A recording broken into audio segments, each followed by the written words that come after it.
doing a lot of talks lately for different schools, whether in the Philippines or here in the States.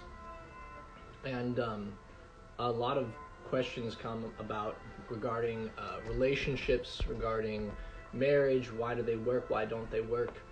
And so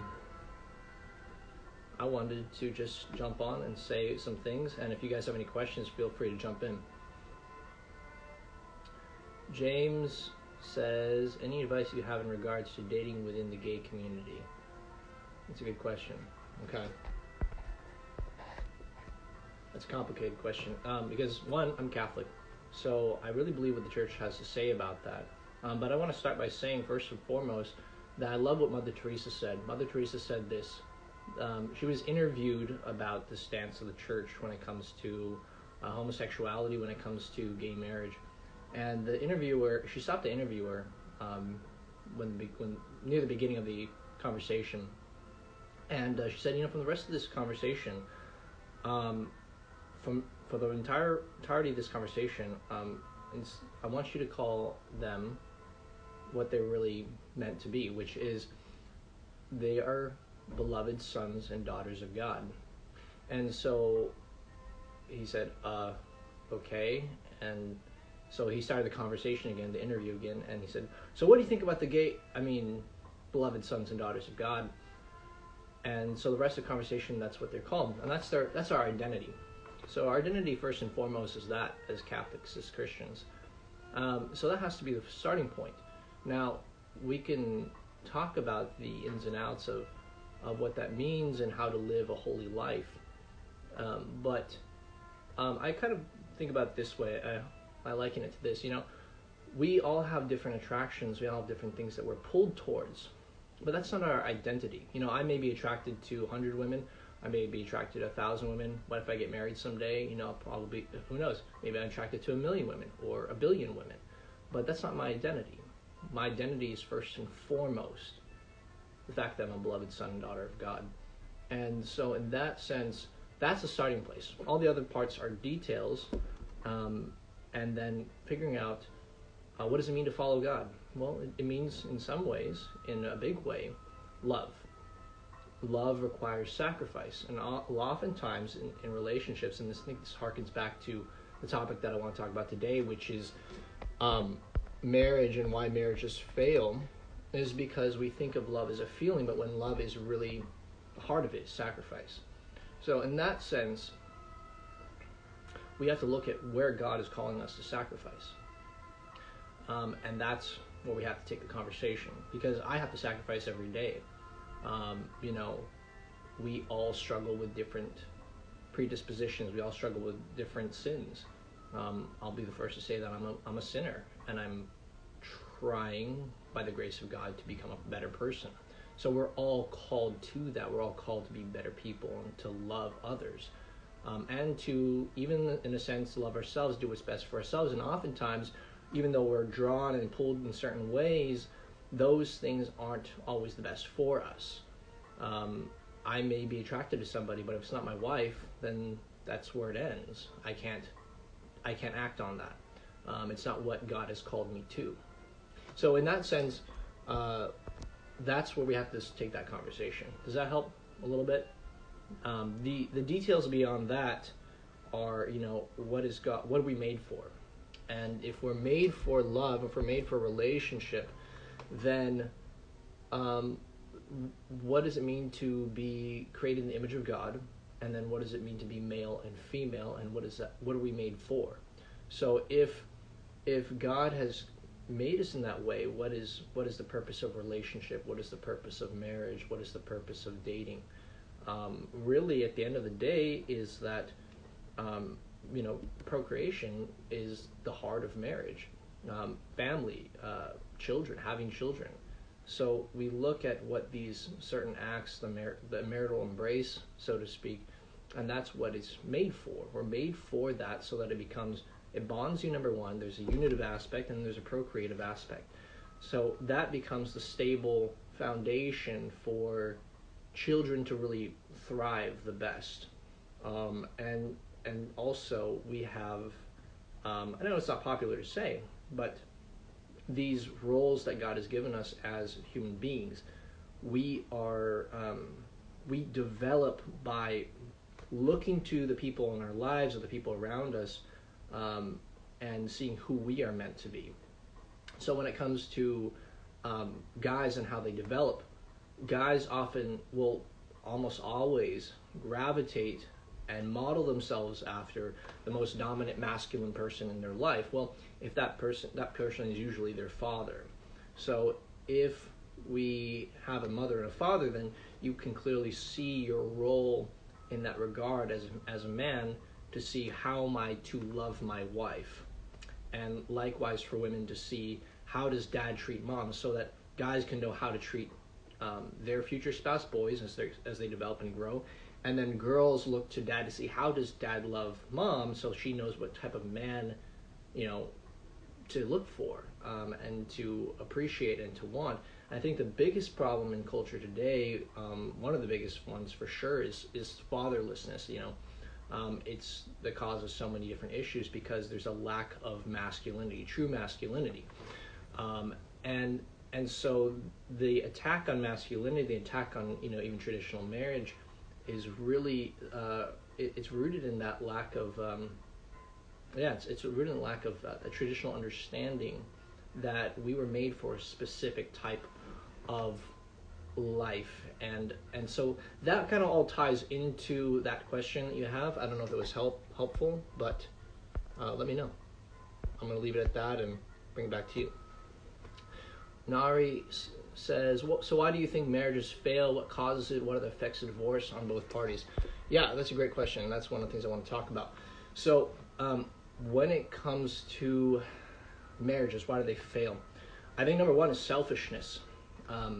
It's a lot. Most relationships and marriages fail because we believe that relationship is for me, but that's not the truth. Relationship is two people becoming a sincere gift to each other. It's two people sacrificing for each other. It's belief. Another reason is, I have all these bullet points here because it's what I'm going to talk about. It's the belief. Another reason is that marriages fail is belief that love is a feeling. Love is not a feeling. It is an action. It's a choice. It's selflessness. It's sacrifice. Maximum effort.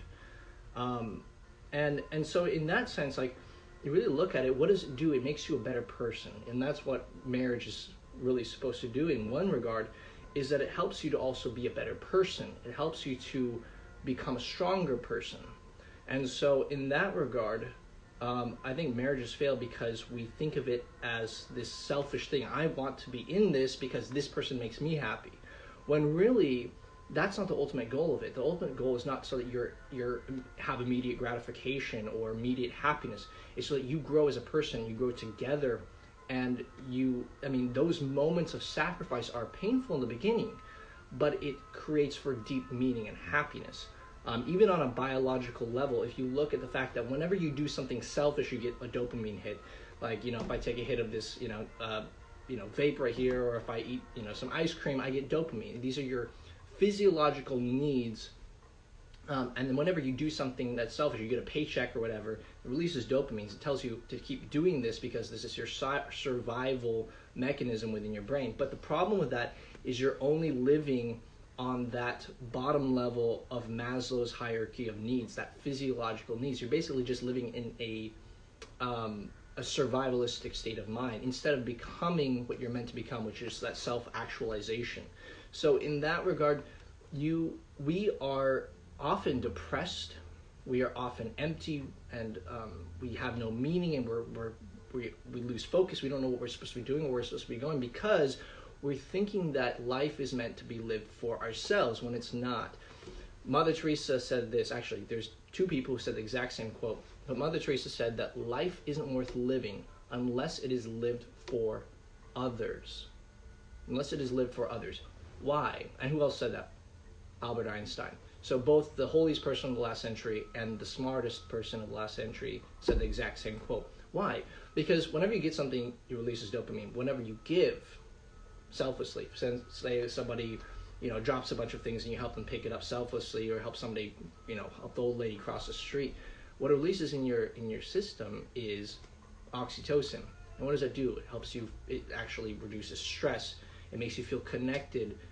You'll never regret doing something selfless and good.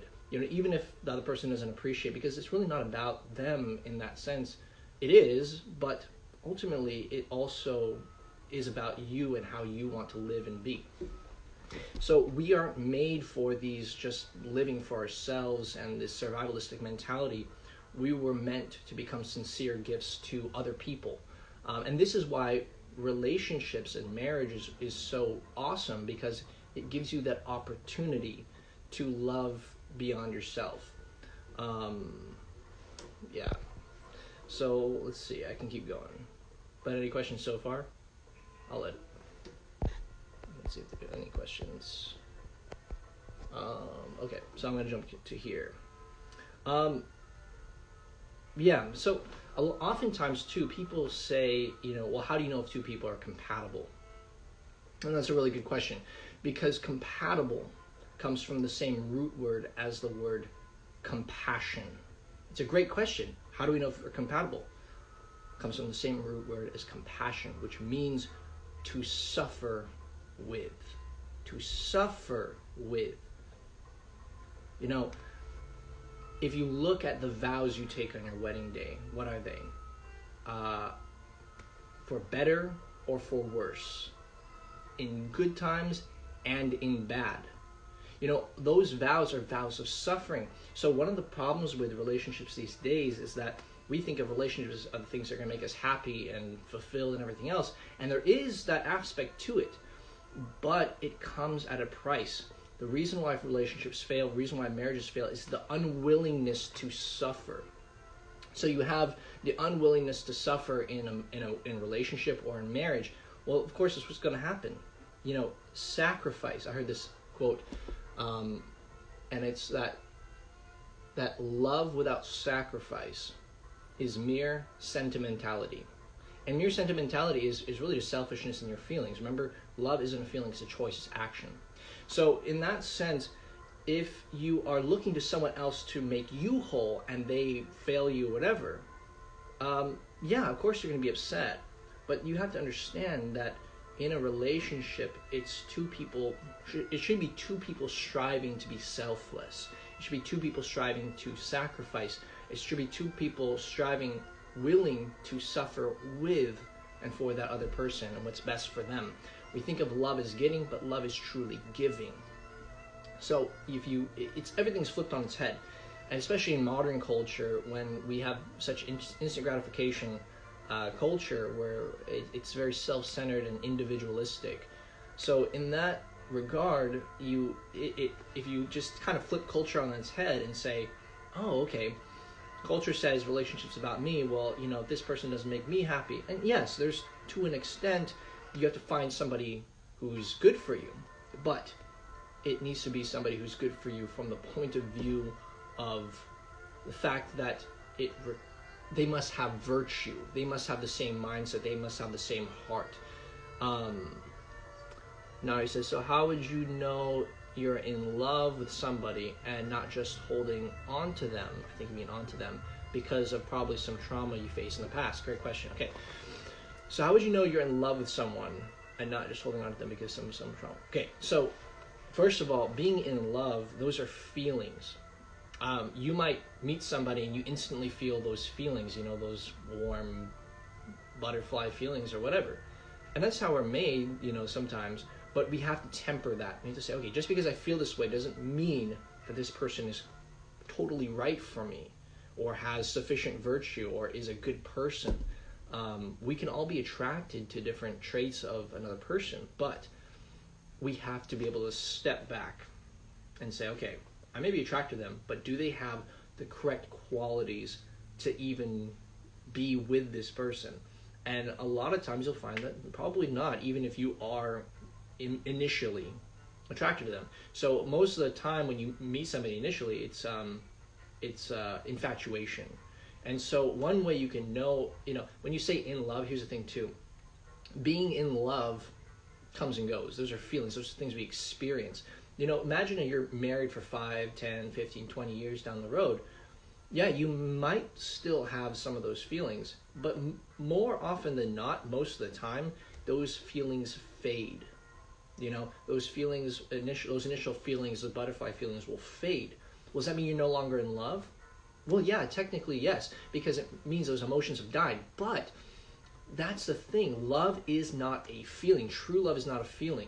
So what you have to do is you say, regardless of how I feel, I'm going to do what is right. And I think this is one of the things that are lost in culture today, is that we've put aside what is right.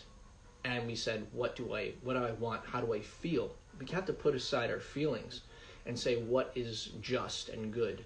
And so if you look at culture, you look at relationships, the reason why they fail so often is because we're thinking of, wow, I'm just not in love anymore. And I remember there's this famous, I forget, I don't know the name, but psychologist, marriage therapist, and he was very successful with counseling. And I learned this from Peter Kraft. You should look him up, peterkraft.com. He would get a lot of couples who would come to him and ask him, they say to him, we just, he asked them what's the problem, and they would say, we just don't love each other anymore. And he would say, okay, I have the answer for you. It's very simple. It's one word, one syllable. Do love each other. Do love each other, because love is not a feeling, it is a choice. You may get good feelings from being in love or being around this person, or you may not. The thing is, when you've committed to somebody or something, the feelings aren't how you determine what is right and wrong. You determine whether your feelings are valid by whether or not something is right or wrong. So right and wrong has to come first, because our feelings are fickle. We're like birds tossed in the wind. So in that sense, we have to adhere or run to what is good, what is right, what is just, and so that's what he said. He said, so you don't love each other anymore. The truth is, the point is, do love each other. Oh, thank you so much for the early happy birthday wish. Appreciate that. What's up, everybody? What's up, cuz? What's up, Joy? What's up, everybody? Thank you so much for joining. If you guys have any questions, I'm just kind of doing an Ask Me Anything advice, life advice. Someone asked about marriages, why they fail. So everything. Feel free to ask me anything. But I'll jump back to this while I'm waiting for questions to come in. And just keep going through it. One of the topics today was why relationships fail, why marriages fail, and it really comes down to selfishness and not realizing that when you if you think about like people who are going back to that idea of dopamine and oxytocin, when you get something, you get what? Dopamine. When you give something or you're selfless, it releases oxytocin. Well, the cool thing about that is, if you look at the difference between those two, dopamine is immediate gratification. I get a paycheck. I take a bite of ice cream, whatever it may be. I buy something and I get that. Those release dopamine, and that is like your survivalistic mentality. That's your that's your bottom level of Maslow's hierarchy of needs. So in that survival mechanism, a lot of times we get stuck in just surviving. But if you look at a true relationship, what does it really encompass? Well, most of the time it's going to be little bits of suffering.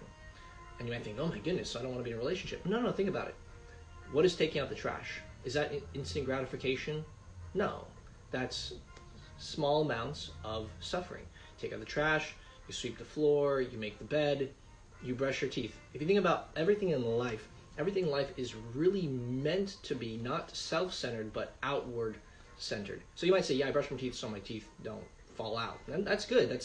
That's the self part. But there's a better goal beyond that. And that is, also like you do it because you don't want to offend somebody with your bad breath. You take care of yourself because that's the charitable thing to do for the people who love you. You eat healthy because you want to take care of yourself, for yourself as well, but also for the people in your life. So there is an aspect of self-care and self-love, but ultimately that has to be then twisted around or reciprocated around to push outward. Even though we take care of ourselves, and let's say you're working a job and you are paying your bills and you're doing all these different things and you're being responsible, what is it for? Is it for yourself? Yes, on the fundamental level, on the foundational level. But that level then becomes, so then you can become a sincere gift to somebody else. So that part of it, even though there's a selfish aspect to it, that, or I shouldn't say selfish aspect, there's a self-care aspect to it, that then must be the foundation for all the other things in your life to really take meaning and purpose. And you can't find meaning in just living for yourself. Let me give you an example. Let's say you were on an island all by yourself, okay? But it had all the different things, amenities. Like you had your own Disneyland, you had your own roller coasters, you had anything you can imagine, buffet, all the things you can possibly want, anything you can imagine. But you were all alone. You were only there by yourself, only you, nobody else. How long would you want to stay there? Probably not very long. Maybe a week, like after you've experienced everything. But after that, how lonely would it be? You know, you think of the movie Castaway. You know, we were designed for relationships, but relationships is not somebody else getting something from somebody else. There's an aspect to that, but it's you becoming a sincere gift to other people. It's two people becoming a sincere gift to each other. And so that's the thing behind it. The total selfishness that has kind of been infused and inundated in our culture has caused such chaos. There's this awesome quote that people are made to be loved and things were made to be used. The reason the world is in chaos is that we're doing the opposite. We're loving things and using people. And the opposite of love is not hate, it is use, is utilitarianism. And so often we treat our family, our friends, our relationships, our marriages, whatever, as utilitarian. I'm getting something from this. But that's not how we're designed. We're not designed to be deeply fulfilled and happy and joyful by getting things from everybody else. That's the selfish aspect. And so you literally cannot be happy, truly fulfilled, unless you are selfless, unless you love, truly love, which is giving, which is putting other people first. Hello, South Africa. Matthew Mine says, this is two people's choice. He can't just try to keep it work alone because it can be exhausting. Absolutely, yeah. That's the thing. So this is why it's really important when you're dating that you step back, you don't get physical, and you look at this person. Do they have sufficient virtue? Do they have sufficient do they have the same values as you in that regard? Do they have those family values? Do they have the same goals as you? If they don't, then you know that you're not truly compatible. And remember what compatible means. It means, it comes from the same root word as compassion, which means to suffer with, for better or for worse, in good times and in bad. Those are vows of suffering, willingness to suffer. So you have to look and see whether or not they have the same mind and the same heart and the same goals. If you get physical too quickly, and this is what I always tell girls, do not get physical too quickly. What happens? Your mind is clouded. Even for guys, your mind is clouded because you're just addicted to the person. You're addicted to their company. But the problem with that is that it doesn't actually help you to see whether or not this is a good person and a right fit for you, whether or not you are truly compatible. So it's actually in stepping away and having those boundaries and saying, look, I'm waiting until marriage, that actually helps you to see clearly. And most people don't understand this. You cannot see clearly when you become physically involved, so you have to wait for that. Nari says, so what are your thoughts on intimacy while dating? I would say minimal, very minimal, because, even holding hands releases oxytocin, and oxytocin binds you to the other person. It's a very beautiful thing. It's great. But I would push almost all the intimacy until marriage, because you will avoid a lot of the risks and the downfalls of having your mind clouded by that relationship, and it bonds you. That's the thing about intimacy, is that it bonds you to the other person.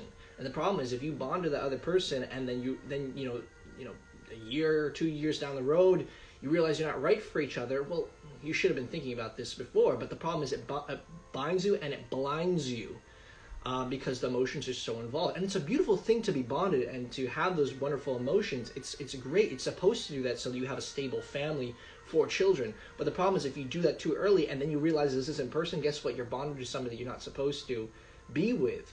And ripping that apart is painful, extremely painful. Dentine007 says, yep, giving as well, but finding someone who is devout just like you are is rare nowadays. Absolutely. But one of the things though is that, yeah, it's really difficult, I'll attest to that myself. But you got to stay vigilant, because it's better to be, I heard this, it's better to be alone and lonely than to be with somebody and lonely. Meaning, like, if you get with the wrong person and you realize this person is, that's much, much more painful. And there's real effects emotionally, psychologically, and even biologically that happen when you get with the wrong person. You're with the wrong person and you're not married, or you're married to them, and then you have kids and they're the wrong person. So there's so much more consequences for not being with somebody who has, or for being with somebody who doesn't have virtue, and then now you're down the road, 2, 3, 5, 10 years down the road, and you've wasted all that time with the wrong person. The more time you spend with the wrong person, the less time you have to find the right person. So actually stepping back from those toxic relationships and really seeing who this person is will save you years of heartache. And I've seen this over and over and over again. Asmal says, you say oxytocin and dopamine a lot. Yeah, it's important to understand what's going on chemically, and how we're designed biologically. Science is important, and the thing is, the science actually shows that, if you wait, one of the things that I've learned over the years is that science actually show that people who wait until marriage actually have, I'll say from the negative stance. People who don't wait for marriage and get intimate too quickly are 80% higher chance of divorce. And so people who shack up together before marriage have an 80% higher chance of divorce. So it actually helps you really, because one, you're not actually thinking clearly. If you start getting intimate, you're not actually seeing this person as right.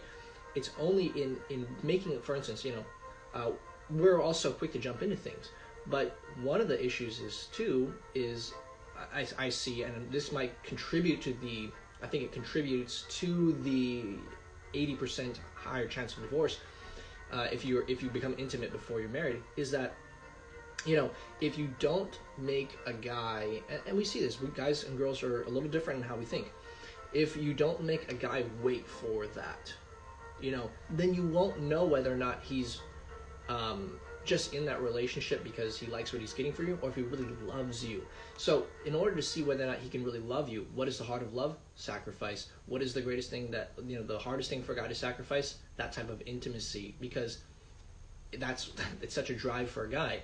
So if you make a guy wait for that, then you'll see whether or not is he really in it. No one just marries somebody just because that, oh, I just want to, use this person. No, you don't buy a tuxedo, pay for the venue, buy a ring, pay for a honeymoon, all this different stuff, just because.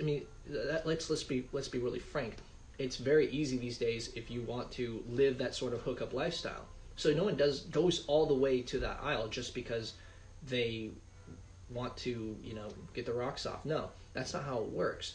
But if you actually make somebody wait and you see whether or not they're really committed, that is going to be 100 times more likely that person really has their mind on straight and really cares about you, not what they're just getting from you. Any thoughts on dating someone with a different religion? I don't think it's a good idea, because you have different values and understandings of things, and then you have kids involved eventually, for most people. So the problem with that is that how are you going to raise the kids if you have two differences of opinion? Well, if your religion is anything important to you, like it is for me, it's going to be really difficult, because I would want to raise my kids a certain way.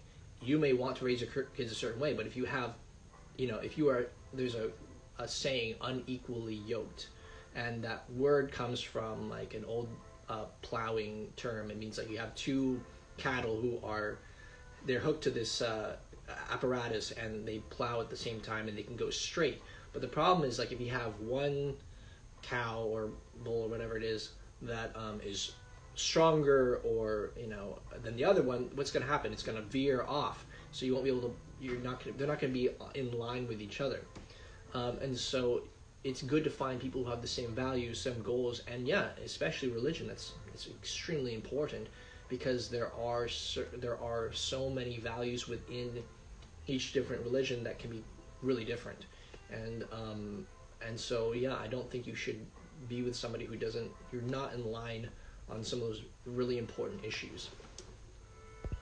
You like my background music? Good. I'm glad you like it. What's up, everybody who just joined? Thomas says, body, mind, and soul are made of, which makes sense to learn how each part works to become a whole person. Yeah, you gotta have the whole picture. You can't just look at the biology. You can't just look at the psychology. You can't just look at the spiritual aspect. You can't just look at the emotions. You have to look at all of it. Very useful information. Thank you. I'm glad you like it. Dentine 007 says, true, but even emotional connection makes it hurtful to then not continue talking. Yes, and that's why you have to have those boundaries up first when you meet somebody, because then that's how you see whether or not do they really want to be with you, or do they really just want to use you. And it can go both ways. Girls can use guys, guys can use girls, and that's the problem. The way you see whether or not where someone's heart is and whether or not they have those values is by having those boundaries until the right time. And I think all the studies show that the best time is your wedding night. Thomas says, makes it harder for the children to understand who's right if one parent believes in God and the other in Odin. Yeah, I agree. It's just me. Adrian says, how do you effectively put in those boundaries and values? Okay, so it has to be a conversation. If a guy, at the beginning of a relationship, when you're first getting to know somebody, you should be upfront. Like, these are my values. These are the things that I want. I want to wait till marriage. And this is where I stand, and this is the reason why. Because I want to respect myself. I want to respect you. I want to respect my future husband, and I want to know that I'm not simply being used. That I'm actually being loved.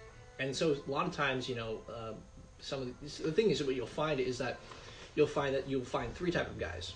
First type of guy is the bad guy, and he'll probably run away and find an easier target, and good riddance, he'll run away. And that's, it might hurt your feelings, but the thing is, do you really want to be with somebody who doesn't know how to love and sacrifice? No. And then, let's start here so I don't flip anybody off. So that's the bad guy. He's the middle finger. Okay.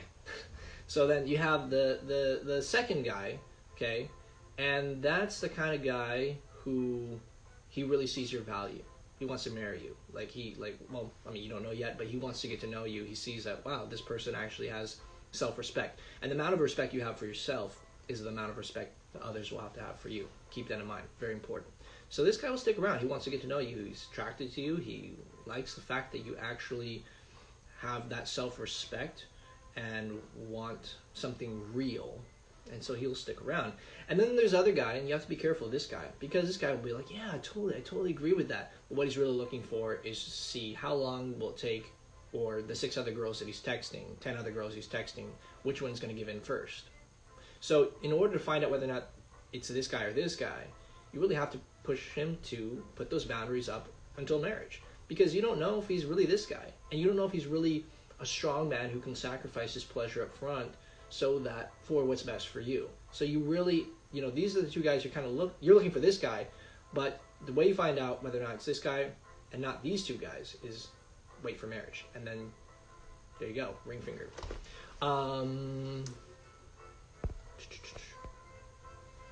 Yeah. What's up, Asian Explosion?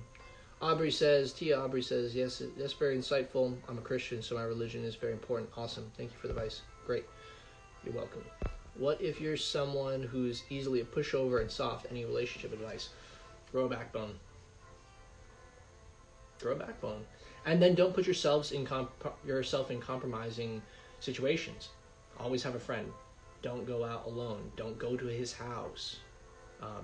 You shouldn't be alone. So put yourselves either in public places or do group things. Nari says, what if you're someone who's easily... Oh, wait, no, that's the same question. Okay. Thank you, guys. You guys have had some really good questions. I'm going to keep going on this then until more questions come in. All right, I'll ask this question before I get back to that.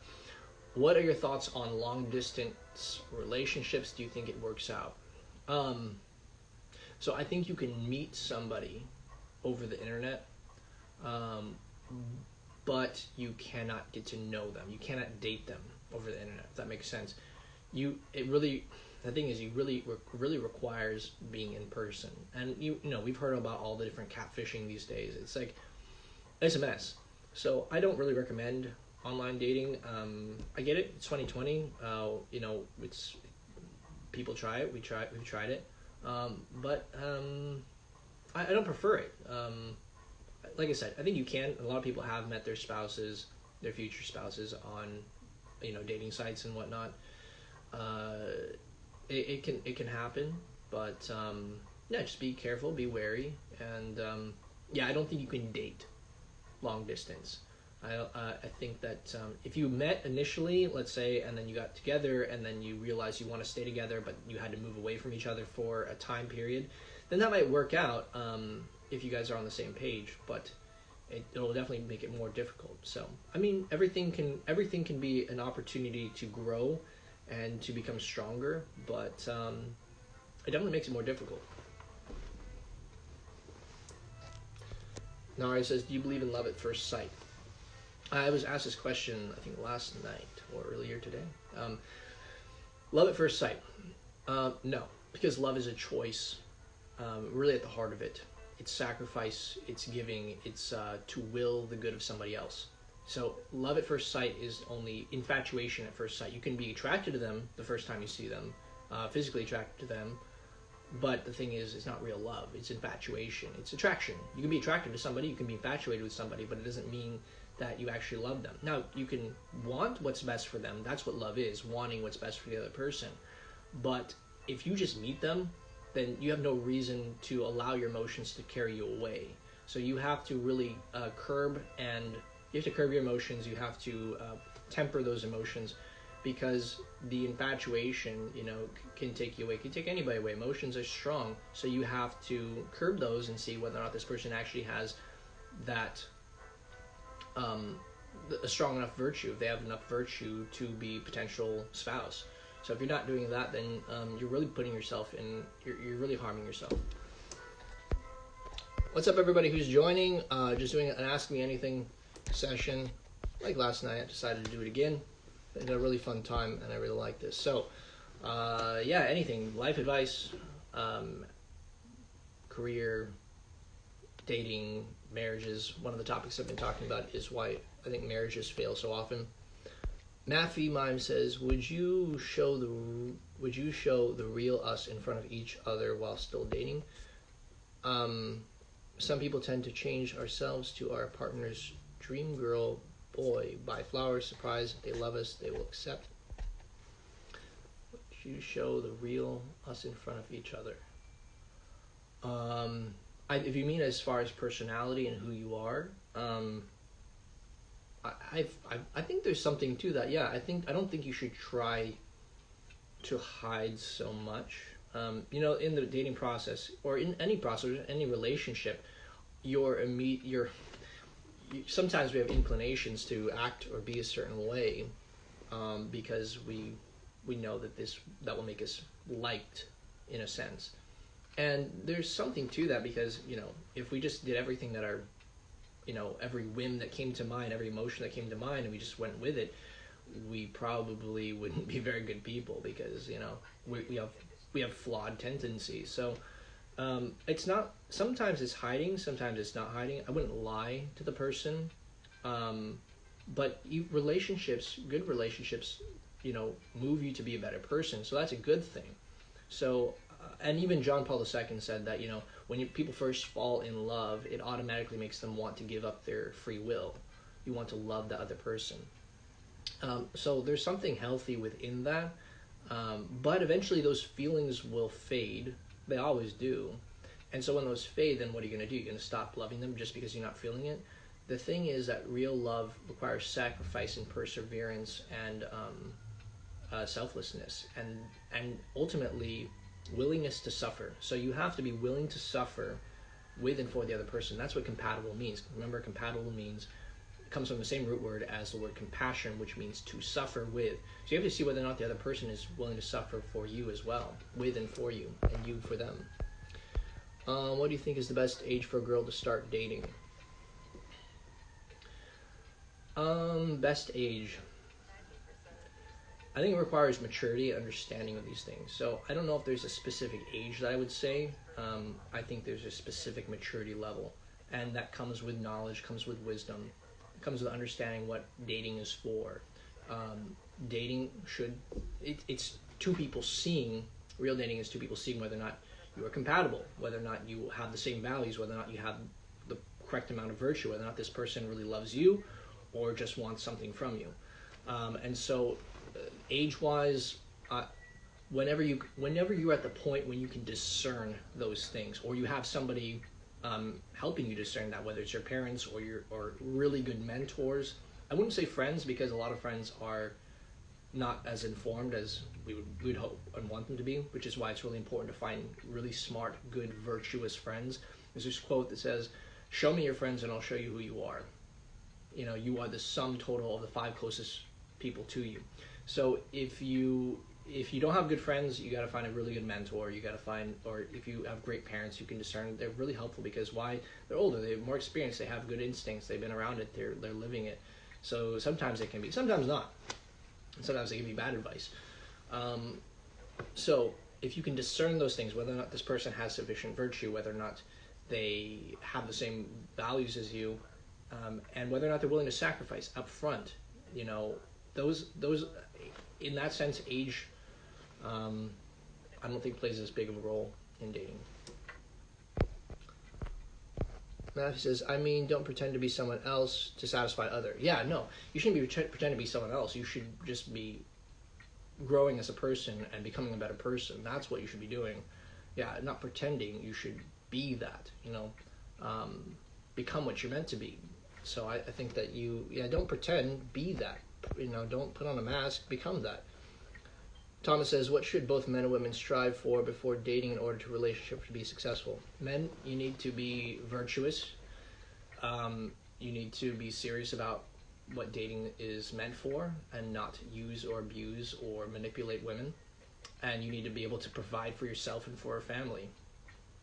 I think that's a pretty good starting place. What's up, Cleo? What's up, everybody? Emily says, being authentic and not codependent and growing in Christ. Yeah, absolutely. Maybe.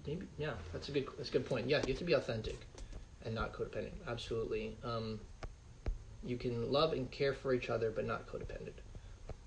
Emily says, focusing on their vocation and giftings for Christ. Yeah, I think that really is important. You have to grow. I'm gonna plug my phone real quick so it doesn't die. So that would be a bummer. You have to grow as a person, and you have to be in the place where you can be strong enough and in the right mindset to be in a relationship. I don't think you should be in a relationship unless you're ready to sacrifice, unless you're ready to be selfless, unless you're willing to suffer. Remember, that's what really relationships are about. It's not all the fun and games and all the happy times. You have to be selfless. And we think of relationships as me, what am I getting out of it? The happy times. But the thing is, what is taking out the trash? What is taking a shower, brushing your teeth, sweeping the floor, vacuuming, making the bed, all the different stuff. Little moments of suffering. But that's what real love is. And it actually it doesn't give you immediate gratification.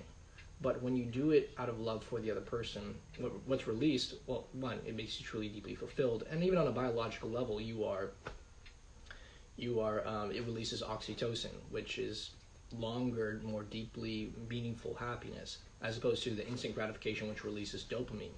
So if you're just getting like something, a paycheck or a hit of your vape or you're eating ice cream or whatever it may be, those are your survival That's your bottom level survival mechanism, Maslow's hierarchy of needs. But you're never reaching what is up there. You're never reaching your full potential, which is self-actualization, which is you becoming a sincere gift to somebody else, and that requires sacrifice, and that's the heart of love. Love without sacrifice is mere sentimentality. What's up? What's up, everybody just joined? Dentine says, it's hard to find a compatible person on here nowadays. There is always an overabundance of single women in church compared to men. Yeah, I mean, that's possible. That is hard. I think it is hard. I don't know what the statistics are on that. I don't know if I've experienced that. I think I've experienced the other way around. But, yeah, the thing is about women is that you have the potential ability. I think it's easier for women to date in a sense because those boundaries that you hold, you can go on a date with a lot of different people, and as long as you hold those boundaries and as long as it's safe and you're not, being unsafe, if you hold those boundaries and you keep them, especially with being intimate until marriage, that will allow somebody to, even if he has a bad mindset, maybe he's just like, I just want to get laid tonight or something. Sorry, don't mean to be so blunt, but being real. So the thing about it is, like, if you hold those boundaries, then he might see that, this girl has sufficient virtue. And what it does in the guy's mind too is that it puts you in a different category. See, the thing is, if you're just easy as a woman, a guy will only see you as that. If you say, well, no, this is what I'm made for, this is what I'm meant for, and these are my boundaries, and this is what I'm looking for, he has to put you in the category of, okay, this girl is only marriage. She's not on the just the have fun category. So holding back on that intimacy will actually allow him to put you into the proper category and yourself in the proper category. Remember, the amount of respect that you have for yourself is the amount of respect that he will have to have for you. So if you actually hold to those boundaries, he will see you in one or two lights. He will either be one of those, remember, the bad guy, the good guy, and the guy who's pretending to be a good guy. So if he's a bad guy, he goes, oh, she's not easy, I'm going to go find a different target. Good riddance, right?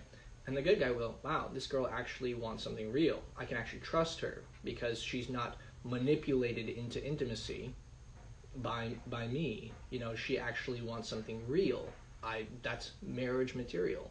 So by literally, you wonder why so many women are like, why won't these men marry? Well, because you're not respecting yourself, and because you're not trustworthy. You're easily manipulated into being intimate. You get it? So the bad guys will fall away because he wants something easy, and the good guys will stick around because he sees the virtue. And the not so good guys, maybe they'll stick around and maybe they'll actually be like, you know what? I want to rise to that challenge. I see that this woman has that virtue, and they will maybe actually have a change of heart. And I've heard of this happening before. It can happen. Now, I don't recommend that starting from a deficit, but people can change in that regard, and women have the power. I think have more power than men to change hearts that way when they see that virtue in you, because guys want to rise to the occasion. I think that a lot of men don't understand this mentality, even in and of themselves. They don't understand themselves that they are really truly attracted to somebody with virtue like that.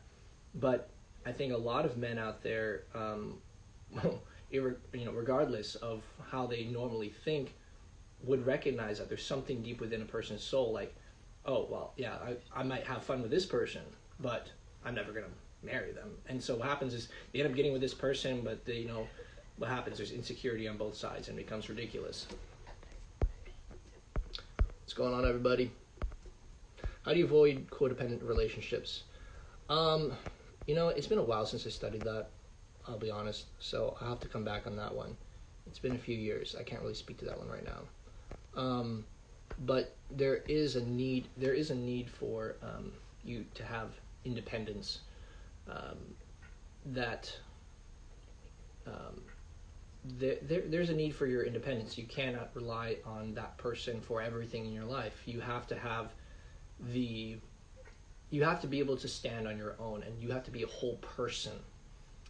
I think that's a really good point. You have to be a whole person before you jump into a relationship, because two broken people, two half people, so to speak, to phrase it, can't come together and be very stable. It needs to be two strong people coming together who are whole, independent, and then when they come together, it creates that much stronger foundation, especially for children, because children need that. They need that stability that two strong people can hold together, and that's the ultimate point of it all. The reason why you have that bonding is so that becomes a stable relationship for children to be happy, grow, thrive, and know who they're meant to be. Emily says, read Attached by Amir Levine. Cool. I would definitely check that out. On attachment styles and how we can all be and learn to be more securely attached. Cool.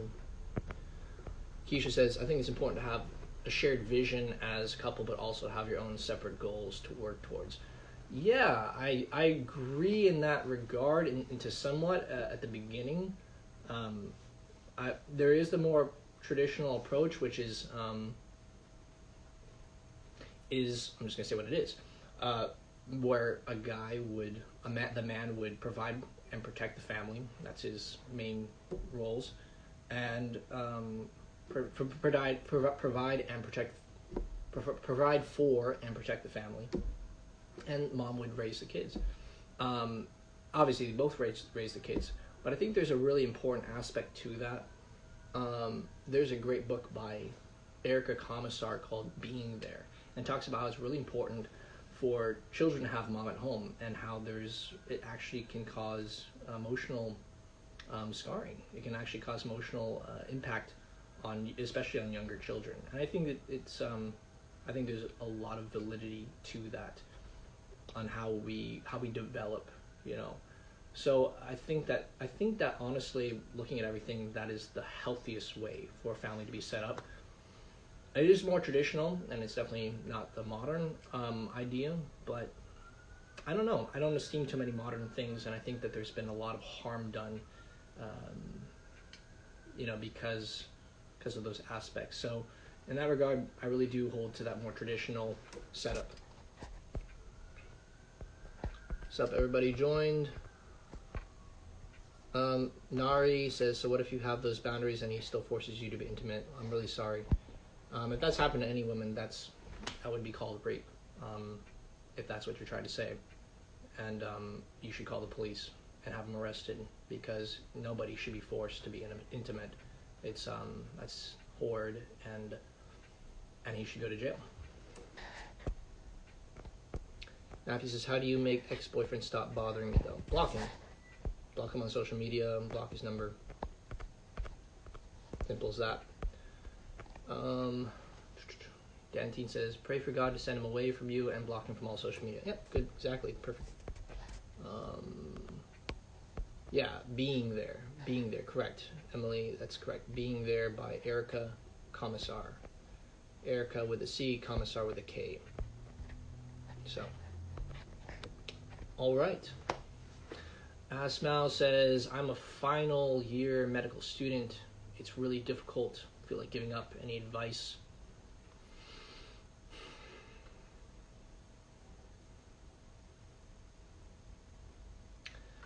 Any advice on that one? I could just say don't. I can just say the words of Winston Churchill in World War II. Never, never, never, never, never give up. I don't know. I mean, you got to dig deep. Pray. Whenever you don't have the strength to do something, we often don't. Praying is important, because we can't do everything on our own, and a lot of times we need to find that spiritual strength. Yeah.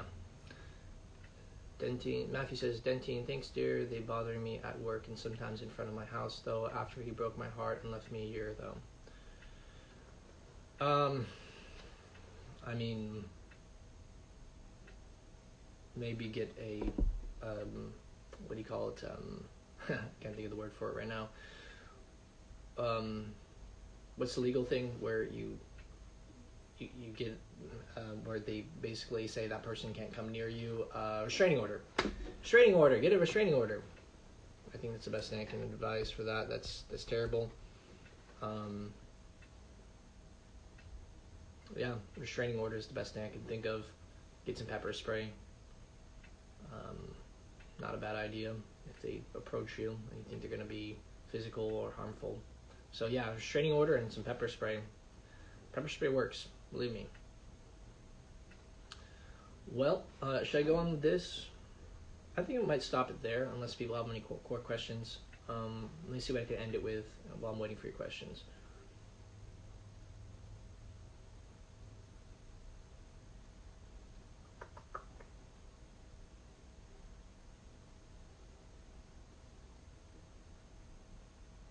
Yeah, I think we pretty much covered a lot of it. I feel not safe sometimes. I'm sorry to hear that. I can only suggest, what I would suggest to a family member, and that is restraining order and pepper spray. I just want to testify that if we take God into account and hold His values, God, those get rid of toxic people out of our lives. Yeah, we can hope. Yeah, we hope that. Yeah, definitely pray. But you can also do the practical steps. It just can't be one. Remember, we are body, we are soul, we have emotions, we have, we have our minds. We have to use them all. So we have to use prayer. We have to use practical things. So restraining order, pepper spray. It would be terrible to have to move, but maybe it would stop bothering you. But yeah, restraining order and pepper spray, and do your best to be around other people. And yeah, it's a hard one. I would definitely do at least those two things, which is a restraining order and pepper spray. And pray. Absolutely pray. It's a good one. I heard this saying that pray like everything depends on God and work like everything depends on you. So what are some qualities you would look for in an ideal partner? Number one, virtue. Do they have sufficient virtue? And do you have the same values? Are they Christian? Are they Catholic? Are they whatever it is? You have to see whether or not you're on the same page and you have the same goals, values, virtues, and beliefs. So those are the things I would look for in an ideal partner. And somebody who's family oriented. Because if they're not family oriented, they don't want family, they don't want kids or something like that. What do they really want? They just want a buddy. Tom says God helps those who help themselves. I think there's some truth to that. Maffey says, thanks, Denny. Sean, I love pepper spray strategy. Yes, absolutely. You got to protect yourselves. It's important to protect yourselves, so it'll work. Just aim for the eyes, All right. Well, I think I might end it there. Do you guys have any more questions? It's 4:30 p.m. here, and probably should get going. But if there's, I'll take one more good question. How about that?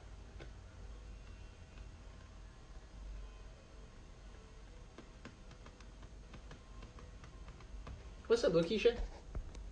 Welcome.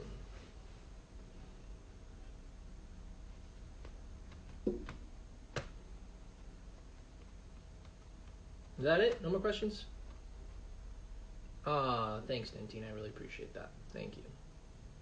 I love you guys too. I truly love you guys. I truly want what's best for you guys. Hello, hello, hello. Let's see. Who's that? Yeah. Good to see you. Well, I guess I can't hear your voice, but thanks for joining my live. Oh, cool. Okay. Sorry, some things came up. What are your thoughts on an open relationship? It's not a real relationship. Open relationships are... It's not real because it's not truly committed to that one person, The problem with it is that I think it's deeply rooted in selfishness. And I know some people might get upset at me with that because, there's people in modern culture do that, but I think that's the truth. what's a relationship for? What is it's for uh, ultimately, marriage. Marriage relationship is twofold. Remember, there's a unitive aspect and there's a procreative aspect. So relationships, really, marriage, for having kids, and so that these people are unified and strong enough foundation for kids to, be healthy, happy, thrive, and get to know who they are, understand who they are meant to be by seeing how their parents are acting. Because we don't learn just from reading books or from K through 12. We learn by the most important thing we should be learning from is our parents. So when that's not the perfect picture of what we're meant to be, you're going to have some issues. Please visit South Africa soon. I would love to. All right, guys. Well, I'm going to leave it at that. Thank you so much. Love you all. God bless. Take care. Have a wonderful... Is today Friday? Have a wonderful Friday. Have a wonderful weekend. And see you in the next one. Take care. Peace. God bless.